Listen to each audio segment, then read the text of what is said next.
Welcome back to Movie Recapped. Today I will show you a drama, fantasy, sci-fi film from 2021, titled Oxygen. Spoilers ahead. Watch out and take care. A woman wakes up inside of a cryogenic medical pod, breaking through her cocoon and taking out the fourth in her arm. The computer comes online informing her that her oxygen levels are at 35%. It tells her that it is her medical interface liaison operator, Milo for short, programmed to answer all her medical needs. The woman is confused and keeps asking where she is.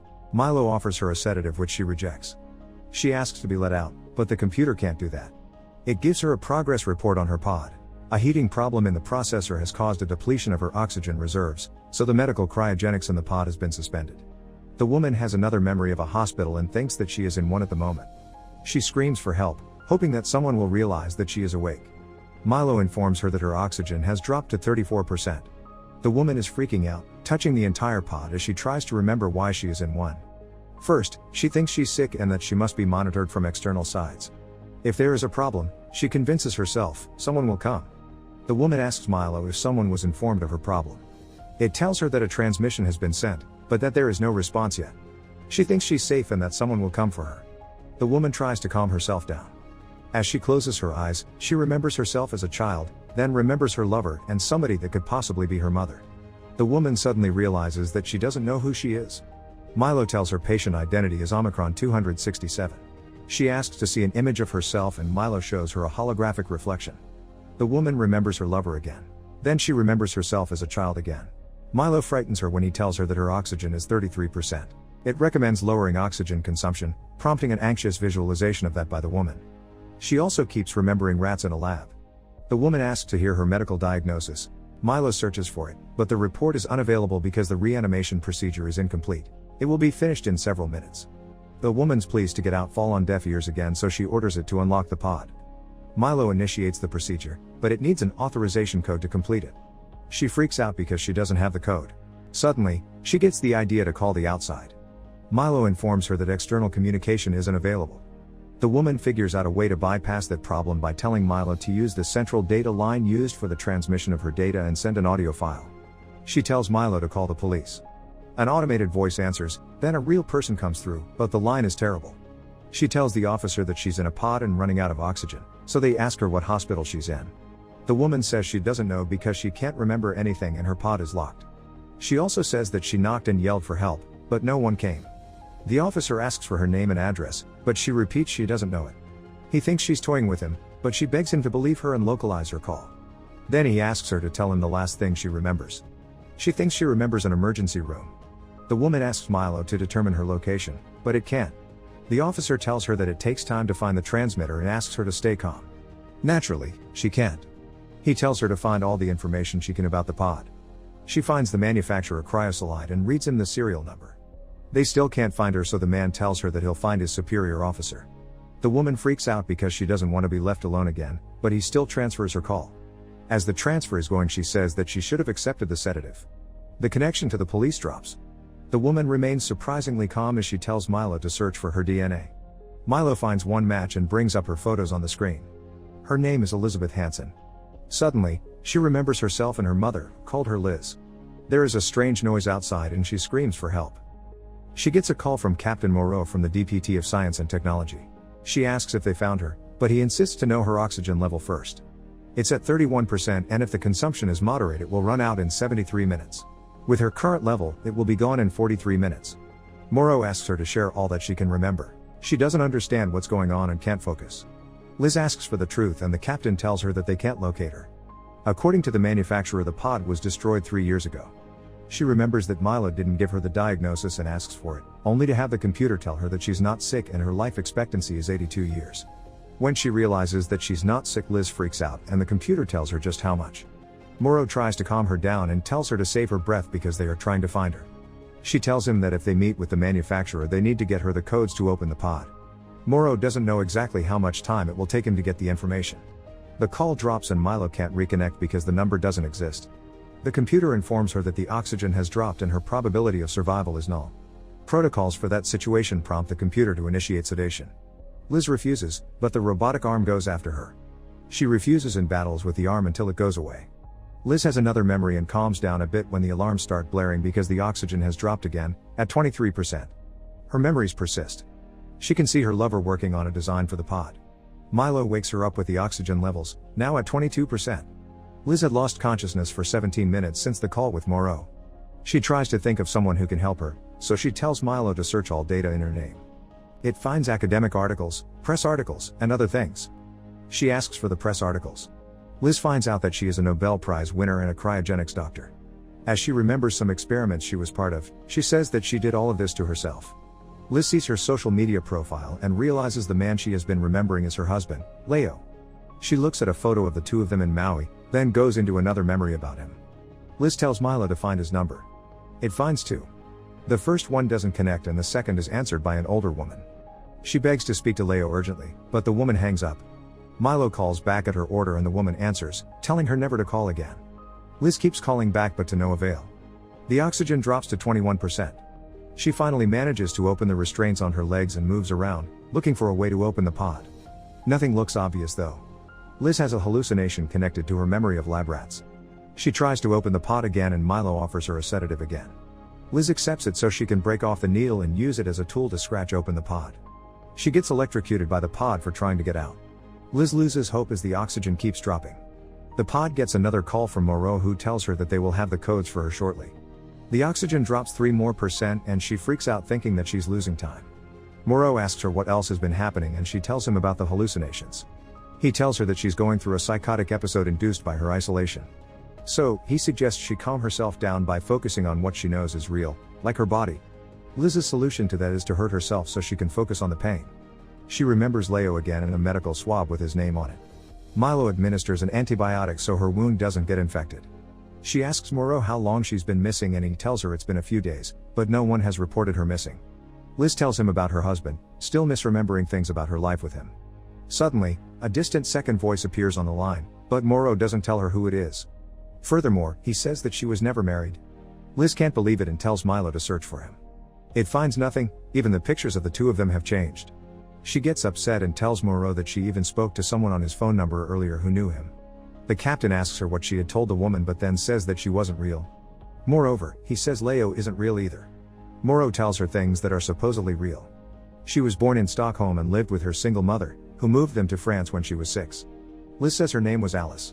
Moreau says it was Isabel. She studied at Oxford where she says she met Leo, still convinced that he's real. Her oxygen drops further and she pleads for the codes as Moreau talks to someone else, but tells her that she's hallucinating. Liz thinks that he's behind what's happening to her. She tells Milo to disconnect the call. Suddenly, she remembers Leo with lesions on his body. Then she remembers him getting sicker and both of them going to the hospital. Another call comes through and she rejects it, telling Milo to replay the last 30 seconds of her last call and to turn the volume up when the second voice appears. The voice says to tell her that she's hearing things because of the stress she's under. There is another incoming call which she refuses first and then accepts, thinking someone is messing with her. She asks who it is and why they're doing this to her. It's the older woman on the other line. She tells her that she knows Liz is in a cryogenic chamber and that something must have gone wrong. Liz asks to talk to Leo, but that's not possible. The woman tells her that she can help her, but Liz keeps asking for Leo. She tells her that he's dead. Liz ends the call. Her oxygen drops to 14%. The woman calls again and tells her that she is the only one that could help her. She knows the codes for her pod but begs her not to use them. Liz makes the woman tell her the code and she gives it to Milo. She gets full admin privileges. Liz tells Milo to open the pod, but the woman begs Liz not to do it because she will die if she does. The woman can prove it to her so Liz pauses the unlocking procedure. She tells her to go into the system preferences and find the centrifuge controls, then switches them to 0. Milo turns off the micro thrusters. Suddenly, Liz floats in her pod as Milo tells her that long exposure to zero gravity can be harmful. The woman tells Liz that she isn't on Earth anymore. Milo confirms how far from the planet her location is. Liz initiates the centrifuge rotation and gravity is restored. The woman continues to explain that Liz is in hypersleep for a mission to colonize a tidally locked planet 14 light-years from Earth. But they have just left and they still haven't engaged the nuclear power drive. Liz asks if she worked for the Ministry of Defense. The woman says yes because the mission concerned the entire human race that will become extinct in 2 generations. But that the information can't be made public and that was why Moreau lied to her. He didn't know how much she remembered and how many things she could have shared with the police or anyone else. The woman tells her that everything that the army did since she got into communication with them was to prevent her from recovering her memory. Liz remembers Leo dying in a hospital from a virus that killed millions. The woman tells her that she has been in hypersleep for 12 years. Since her oxygen is dropping and she'll be out of range very soon, the woman asks her to let her help because she designed the pods and she can put Liz back into hypersleep. They find out that the processor that prevents brain atrophy is the one that has overheated. The woman tells her that they have to divert its functions to another processor, not in charge of her essential functions. She orders Milo to transfer the data to the processor they found, but it can't be done. The woman gets a visit from the army, so she tells Liz to remember everything that she knows about the pods and find a way to get back to hypersleep before the oxygen drops under 2%. Before the call ends, the woman tells her to find Leo so she can find her memories. The oxygen levels drop to 11%. Liz tries to remember by getting the pod to electrocute her again. She only remembers Leo dying in a hospital. Liz shocks herself again and again until she remembers Leo telling her that they will meet again. She asks Milo to find Alice Hansen. Her mom picks up and they have an awkward and interrupted conversation that ends with Liz telling her that she loves her. They are out of communication range with Earth and her oxygen is down to 6%. Liz asks Milo about the ways in which she could die. The answers are terrifying. The oxygen continues to drop. She asks him to unlock the door, choosing the faster way to die. As Milo begins the procedure, she remembers something more about Leo and aborts the unlocking procedure. Liz asks how many Omicron units there are around her and Milo answers that there are 10,000 units. She asks for a visual and when Milo shows her, she sees a dead body in front of her pod. All of the units are in a ship surrounding her. The ship carrying the pods was hit by an asteroid. Many of the pods have been lost. Milo re-engages the UV filtration on her pod. Liz asks how many of the pods are still operational and the number the computer gives her is well over 9,000. However, the status of her pod is considered lost. Liz asks how many people have woken up in their pods. Only one, Milo answers, her. She asks Milo about Leo and tries to find him and make sure his pod is still operational. Suddenly, she remembers the number of his medical file and asks Milo to check if pod number 42 is operational. The computer shows her the fully operational pod and uncovers Leo's face from the cocoon. Liz notices that he hasn't got his scar on his face and realizes something extremely important. She asks Milo to search for her name again and watches a video where the old woman she spoke to explains that she had cracked the transfer of memories from one life form to another. Her experiments in rats have proved that such a thing is possible, down to the smallest detail. The woman in the video is her. Liz asks Milo how old she is and he replies that she is 12. She listens to a recording of her talk to the old woman and realizes that she is her clone. Milo confirms her suspicions. Liz was a clone made to go to another planet that had never left the pod she is in at the moment. She freaks out, as one would only expect, thinking she's disposable and crying out that she wants to live. The oxygen level falls to 4%. Liz asks Milo to record a message for Leo's clone before she dies. She tells him that she can remember their entire life together and paradoxically feel it as an abyss inside of her because they have never even met. Liz suddenly decides not to give up. She tells Milo to search for alternative processors, but there is another problem. The computer tells her that her chances of survival have dropped below the acceptable parameters and the euthanasia protocols have been initiated. Liz tries to stop the protocol and asks how it's administered. When Milo answers that it is administered intravenously, she remembers taking out her needle and realizes that it will be administered through the harness strapped through her abdomen. Liz releases the belt, but the countdown continues. She reaches for the fourth in her foot and takes it out before the drug reaches her. Liz tells Milo to deactivate the processor meant for disaster scenarios and redirect the processor that regulates brain activity through it. She orders the computer to put her back to hypersleep, but that is an impossible task since she has disconnected herself from everything needed to regulate hypersleep. As the oxygen levels become dangerously low, she hallucinates again. When the visions are over, Liz puts her second four back on, then her umbilical belt, and finally the fourth on her arm. Then she places her cerebral monitor back on. Unfortunately, the oxygen level has reached 1%. Milo tells her that she won't survive resuscitation. She apologizes to Leo for not surviving, and Milo terminates the recording. Liz runs out of oxygen but remembers there might still be some left in the other pods. She tells Milo to divert that oxygen to her pod as he puts her back into hypersleep again. It asks her if she wants a sedative, and this time she accepts. The process to get into hypersleep begins, and Milo tells her about the planet she's going to and how they will get there. Before she falls asleep, she asks him to tell her about Maui. She renames her clone to Liz and falls asleep as the oxygen runs out. Liz and Leo reunite as clones, in another solar system, on another planet, and live happily ever after. Make sure to subscribe and turn on notifications so you can watch more videos like this. Thanks for watching.